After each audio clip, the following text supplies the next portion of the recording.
¿Cómo es posible que una mujer que salvó la vida de uno de los mayores profetas de la historia haya sido prácticamente borrada de los relatos sagrados? ¿Qué secretos esconde la figura silenciosa de Séfora, la esposa de Moisés, la mujer que desafió a Dios mismo y que selló un pacto de sangre en la oscuridad de una noche mortal?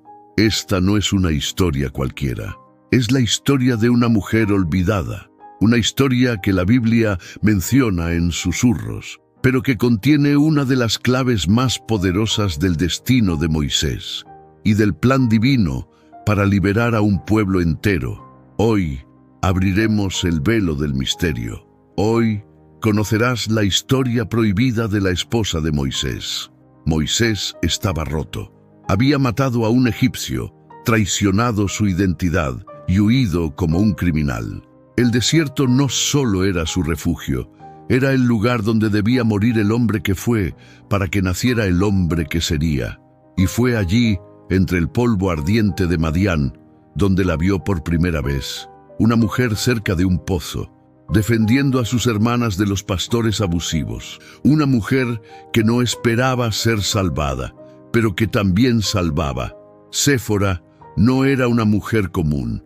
Había algo en su mirada, algo antiguo, como si conociera los secretos del alma antes de que Moisés los descubriera en la zarza ardiente. Fue allí, en el silencio del exilio, que sus caminos se cruzaron, no por casualidad, sino por destino. La Biblia nos dice que Séfora era hija de Jetró, un sacerdote madianita. Pero, ¿sacerdote de quién? ¿De qué tradición espiritual provenía su linaje? Algunos estudiosos sugieren que Jetró no adoraba a los dioses paganos, sino al mismo Dios de Abraham, aunque por un camino distinto. Un conocimiento anterior, paralelo, misterioso. ¿Y si Séfora había crecido en un hogar donde se hablaba con lo divino, sin templos, sin dogmas, solo con fuego, silencio y desierto? Su sabiduría no era pública, pero era profunda. Una mujer criada por un sacerdote, fuerte, espiritual y en conexión con lo invisible. ¿Fue por eso que Moisés la eligió?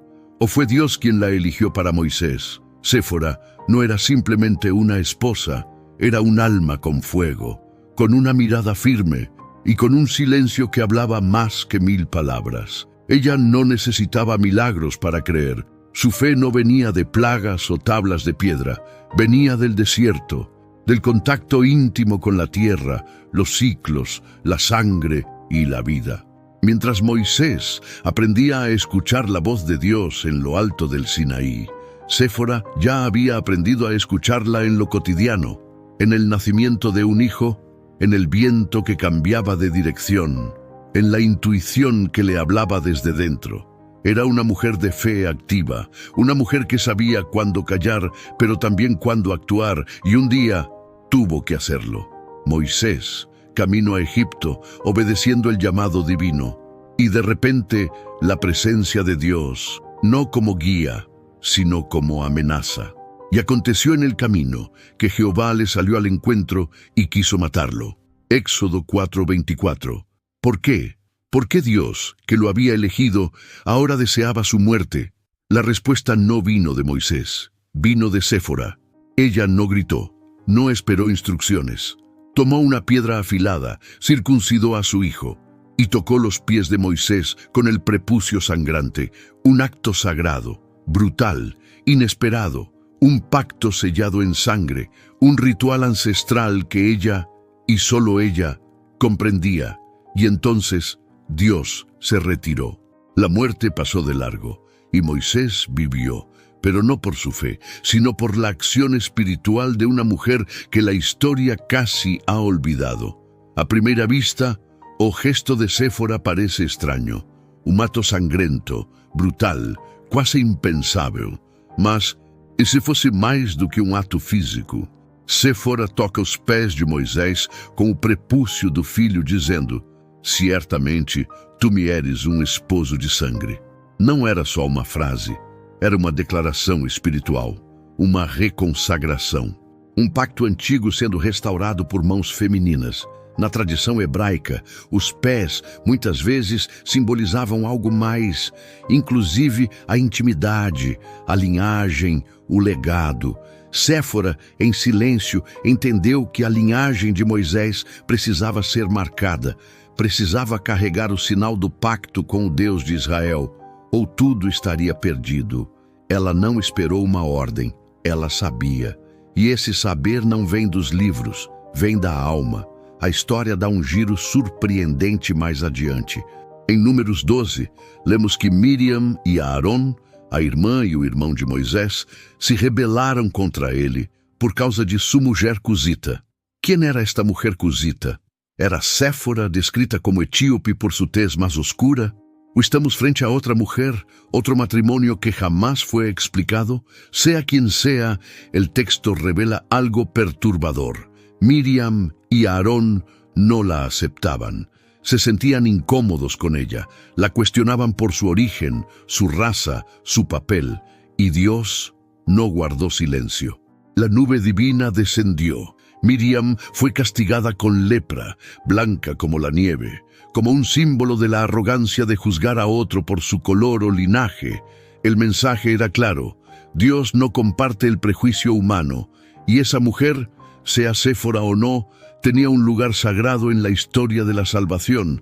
Después del episodio de la circuncisión, después de que su padre Jetro lleva a Séfora y sus hijos al encuentro de Moisés, ella simplemente desaparece. No escuchamos más su voz. No la vemos durante las plagas de Egipto. No aparece en el cruce del Mar Rojo. No está en el monte Sinaí. Silencio total. ¿Por qué? ¿Fue dejada atrás intencionalmente? ¿Fue considerada irrelevante por los escribas? ¿O es que su rol ya se había cumplido?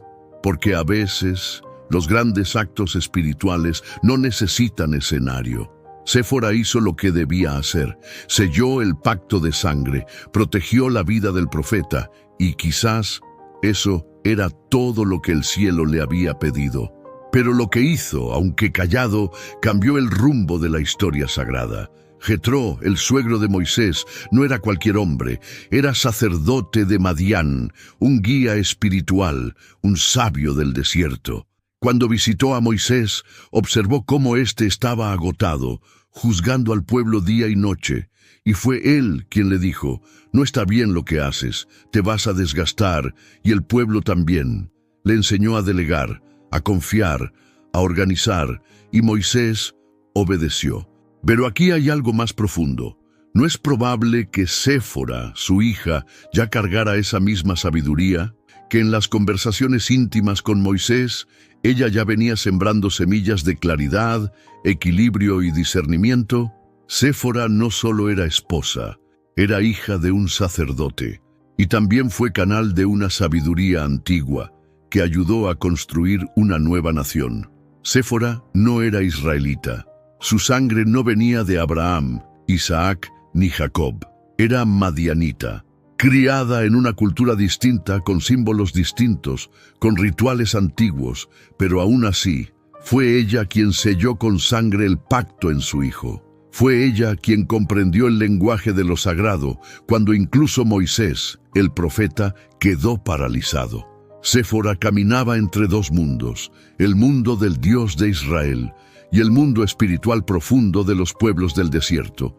Fue pagana, fue creyente, o fue algo más grande, una mujer cuya alma trascendía los nombres y las etiquetas. Su historia nos recuerda que lo divino no siempre se manifiesta en lo previsible y que muchas veces el plan de Dios se cumple a través de quienes menos esperamos. Hay personajes que gritan su presencia en la Biblia y otros que susurran. Séfora es uno de esos susurros. No tenemos sus oraciones, no tenemos sus cantos ni sus profecías, pero tenemos su acción. Y a veces, una sola acción basta para cambiar el destino de un pueblo. En el silencio de Dios, Séfora fue instrumento. En medio de una noche de muerte, ella trajo vida. En un mundo donde tantas veces lo femenino es borrado, ignorado o silenciado, la figura de Séfora se levanta, no como un personaje menor, sino como un símbolo poderoso de lo que no se ve, pero sostiene lo que no se oye. pero guía, lo que no se menciona, pero transforma. Ahora que conoces esta historia prohibida, pregúntate, ¿cuántas veces lo invisible ha sostenido tu vida? ¿Cuántas mujeres como Séfora han pasado por la historia sin aplausos, pero con propósito? La Biblia guarda silencios, pero esos silencios también hablan. Y cuando los escuchamos con el corazón, descubrimos que lo sagrado no siempre grita desde lo alto de una montaña. A veces se manifiesta en la oscuridad de una tienda, en la mano de una madre, en un acto de amor profundo. Si esta historia tocó algo dentro de ti, si te hizo ver con otros ojos lo que siempre estuvo oculto, te invito a seguir este canal. Aquí exploramos lo que otros no se atreven a contar. Aquí, el alma tiene voz. Suscríbete, activa la campanita y acompáñanos en este viaje de descubrimiento interior, espiritual y profundo. Tu apoyo mantiene viva esta búsqueda. Y si sientes hacerlo, puedes dejar un gracias aquí abajo. Cada palabra y cada gesto ayudan a que este mensaje llegue más lejos. Nos vemos en el próximo video.